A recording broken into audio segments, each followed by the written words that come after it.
Hello, my name is Emily Carroll. And my name is Joshua Kay, and welcome to our first ever episode of MOJO TV, the Monash University broadcast created entirely by students. What a year it has been so far, and what an episode we have lined up for you today. Now, our top story today is an exclusive interview with Waleed Aly earlier this year at the Monash University Media Lab launch. But first, with the federal election only a couple of months away and our campus filled with students who will be voting for the first time, we wanted to find out just how excited these first-time voters are about making a difference to the country. It's election time. Well, not really, but we're getting there. And we're here on campus to talk to first-time voters about how they feel about, well, voting. So, have you registered to vote yet? No. I have actually not registered to vote yet. No, I haven't. What are you most excited about in the whole voting process? Basically, I guess having a contribution to who actually, is in control. My little contribution to the way this country is run.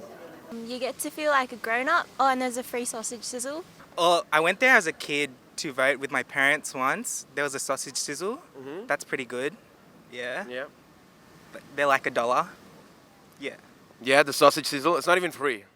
It's not even free. But, you know. Where are our taxes going? Yeah. It's a community thing. Sausage sizzles. Yeah. Sausage sizzles should be free. Have you read up on any of the candidates? Not yet, not as yet, but that's probably something I should definitely catch up on, isn't it? No, I have not. Isn't it like Tony Abbott or something? Versus, I have no idea. So, do you know when election day is? Sometime in a month or so. Yeah, well, nobody really knows yet. No? No. That's all right, nobody does. It's not even out yet. Is it? Oh. I sympathize with you. It's all right. Thank it's you. all right. So, have you heard of any maybe election day parties?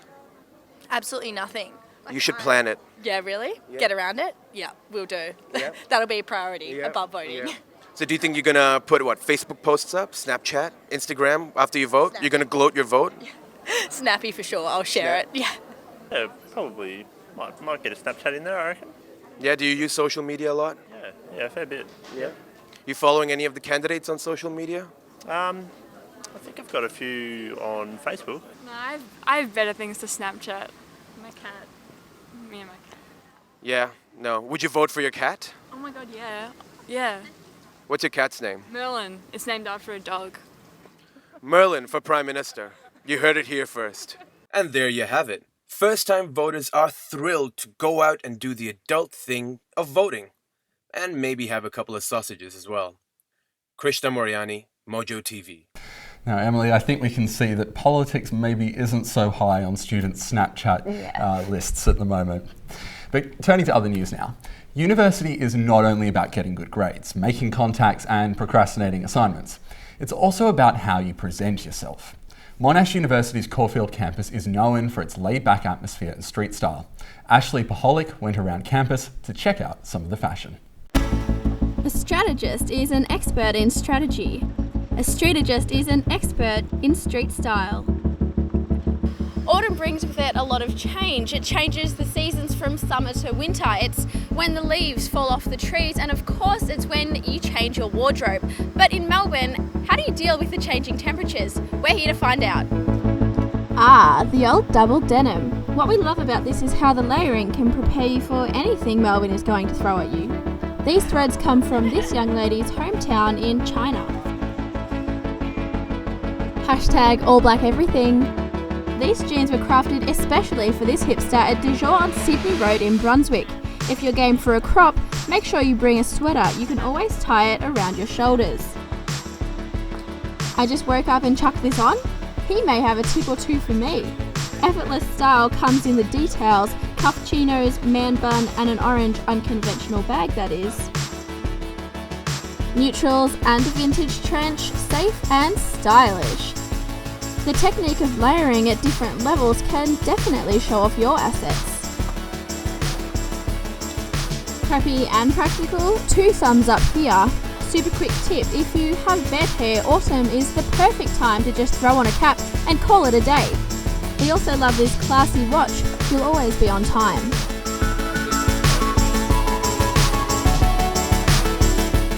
Ash Paholic, MOJO TV. And now to someone who's dressed very fashionably, sport with Alex. Thanks, Em. With Melbourne being named the sporting capital of the world, most Melburnians would think they know all things sport in this country. However, few would have known about the opening match of the Australian Ice Hockey League and the rise in popularity of the traditionally North American sport. I went down to Docklands to check it out. High action. Power. Goals.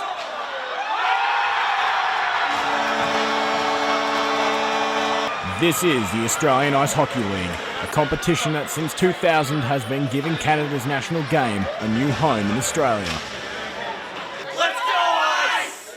Like all clubs, Melbourne Ice isn't professional, but that allows its fans to build a great bond with the club and players. It's very important that the club provides a social and a community network as well as just hockey teams. Currently, there are 4,200 players playing ice hockey in Australia. However, when compared to AFL, with their 260,000 participants, there is a long way to go for ice hockey. Because of the small scale of the sport and the obvious other possibilities for playing sport when you're a young person in this part of the world, it's critical that we work really closely with Ice Hockey Victoria and the Melbourne Mustangs to build the best development programs that we can for our young kids coming through. I feel that Australia's doing really well with getting ice hockey popular down here. And if tonight's crowd is anything to go by, you'll be seeing more Australian kids on the ice. Alexander Hatzikostas, MOJO TV. The AFL has been criticised for failing to send representatives to the 2016 Pride Cup held in Yarra Glen last month. A number of members of the Yarra Glen football and netball community expressed their disappointment to MOJO News. The annual event is a match that is organised to help educate the community about LGBTI issues and create inclusiveness. Representatives for the AFL had attended the first two Pride Cups. This year, special guests who attended included Channel 9 newsreader Peter Hitchener, Victorian Gender and Sexuality Commissioner Rowena Allen, and Australia's first openly gay AFL footballer Jason Ball. The AFL's non-attendance this year comes as it prepares to host an historic in-season Pride match between St Kilda and Sydney football clubs in August, inspired in part by Yarra Glen's Cup. When approached, the AFL declined to comment. And that's all with sport. Back to you, Josh. Thanks, Alex. Now, to celebrate the launch of MOJO Studio, Waleed Aly joined us to chat about multiculturalism and Australian society. Here's what he had to tell me about race and the media. TV, I think, in a really weird way, and I think TV is where this applies most, I think has always been out of step with society. And society is never really... when I get asked questions about, isn't it, wow, you're not white and you're on TV, isn't that amazing?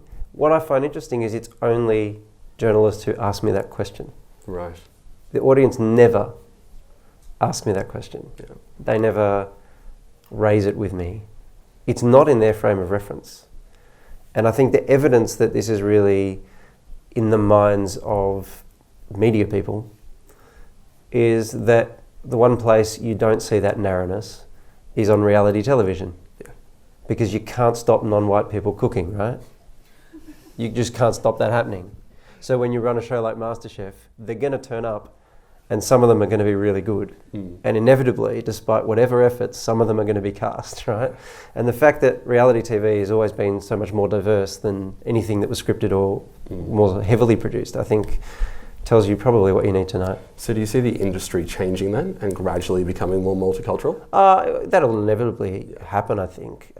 It happens slowly here compared to the way it would happen in the United States or the UK.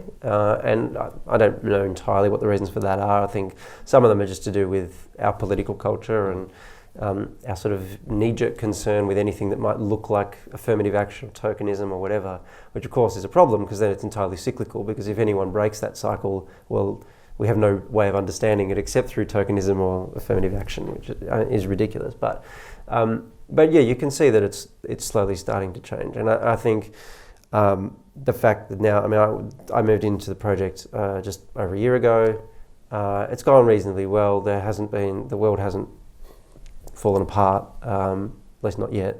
And it's kind of been actually a far easier transition than I think a lot of people would have thought. Yeah. And those sort of things are noticed. So do you see part of your role then in encouraging people and sort of saying to all communities, this is available to you, this is what you can do?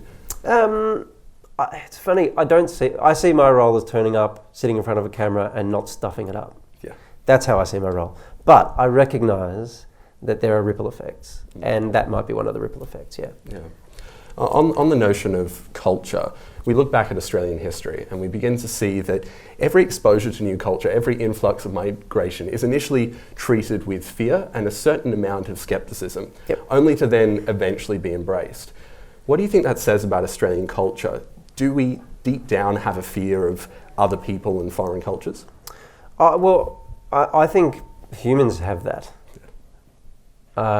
So it's something that's not unique to Australia? No, everyone's a bit racist. That's just the way we're hardwired, I think. And we're probably hardwired that way for good reason, because it's a very important survival instinct to kind of identify your in-group and then your out-group and figure out who you trust and who you don't. And in-groups and out-groups are a really efficient way of doing that. So I'm not at all averse to the notion that racism has and xenophobia has an evolutionary basis, right? But the challenge is that we now live in a world where we've decided to collapse all of those boundaries. It's far more integrated. And there are lots and lots of benefits to that, but then we kind of have to learn a new set of instincts. Yeah. And, Australia struggles with that as much as anyone else. But, no, actually, we don't struggle as much as anyone else. A point that I've made before is that we do have our sort of knee-jerk prejudices in Australia, but they are far more ephemeral than I would argue the European counterparts of that are. And I think there's a lot of reasons for that, and some of it has to do with the history of Westphalian politics and sort of the national imaginaries of the nations of Europe and all that sort of stuff, which I won't go into because that sort of language is not appropriate in a TV studio. But I do think that Australia does have certain natural advantages in that, but it doesn't mean we're good at it. I don't think anyone's really good at it. But the fact that we sort of overcome those cycles, I can't remember how you put it, but this sort of thing that it becomes our past and then we move on to the next controversy. Yeah. I think that shows a kind of a dynamism and, if not an easy acceptance and accommodation of these things, then at least some form of acceptance and accommodation of that evolution. With the federal election coming up, the question is raised about how much attention the government will pay to students' opinions on major issues. Will Zwar went to find out exactly what students want. I reckon the main one would probably be gay marriage. I reckon that's a big talking point especially among uni students. Just whether it's right or wrong. My main issues at the moment would be about asylum seeker rights and environment, and also, of course, marriage equality. As an international student, I would like more security for us. I mean, I know different students come from all the countries all over the world to study here. So we want more security and diversity so people can accept each other. Probably right now, student loans, payment on HECS, and how they intend to increase it. I'd like to see what they have next. I think the protection of the environment is basically very important. I mean, what we're seeing at the Great Barrier Reef at the moment is basically destroying the future of Australian tourism in that area. We have such an amazing potential, and we shouldn't waste it for a very short-term gain. Probably HECS and marriage equality. I feel like student fees are very expensive, and it defers a lot of people from going. I think some of the main issues for me especially are like the HECS problem. Like, I know a couple of my mates have because a lot of them are going overseas, they're having big issues with paying for especially housing and accommodation, but also their degree as well. So I think we need to cover that here in Australia. With a clear emergence of specific issues that students want covered, only time will tell whether these will become a federal priority. Will Zwar, MOJO TV. Now today is also the launch of our new MOJO TV logo, designed and created by Monash University Arts, Design and Architecture student Natalia Villa. Let's take a look.